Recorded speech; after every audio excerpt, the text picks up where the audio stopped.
তোমার কপালটা এমন খারাপ হইল কেন যে তোমারে কেউ ফিরাইতে চায় না? কেউ কেন বলে না যে রে আব্বা তুই না মুসলমানের ছেলে, তো তোরে যে কোনোদিন ফজরের নামাজে মসজিদে দেখলাম না, আরে তুই কেমনে রে মুসলমান? তোমারে যে কোনোদিন 5 ওয়াক্ত নামাজে দেখি না রে আব্বা। তোমাদের যার কপালে এরকম একটা বাক্য, একজন মুরব্বী, একজন অভিভাবক, একজন মা বাবার এমন জোটে নাই যার কপালে, কারণটা কি?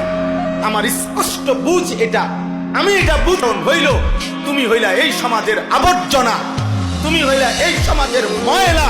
এই জন্য আবর্জনা কেউ ধরতে চায় না, আবর্জনা কেউ কাছে টানতে চায় না, আবর্জনা সবাই চায় ডাস্টবিনেই পড়ে থাক।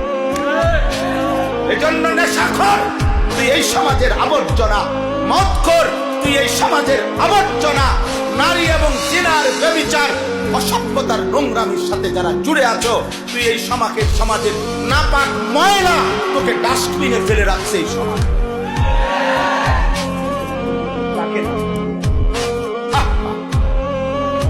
আপন মা কেমনে ভুলে যায় না, আপন বাবা কেমনে ভুলে যায়? কিভাবে সম্ভব এটা? কিভাবে বাপ জীবিত থাকতে 1 বছরের মধ্যে এই বাপের ফুট, এই নাফরমান 1 বছরে একদিনও ফজরের নামাজ পড়লো না, অথচ বাপ জীবিত, মা জীবিত? কিভাবে সম্ভব? কারণ একটাই, তোর বাপও তোকে মনে করে এটা আমার সংসারের আবর্জনা, মাও মনে করে এটা আমার সংসারের আবর্জনা। না পাক এটা ময়লা, এটা দুর্গন্ধ। যতটা দ্রুত দিন গনে বাপ কোন দিন বাঁচতে বাইর করে, বাঁচতে পারবে একটা কামে লাগিয়ে যা, পিছা দিয়া ফির বাইর বাচ্চা গুন্ডা পেশাব পায়খানা কর, পাইলে বাপের কিছু দিস, না পাইলে তুই চল বাদ দি।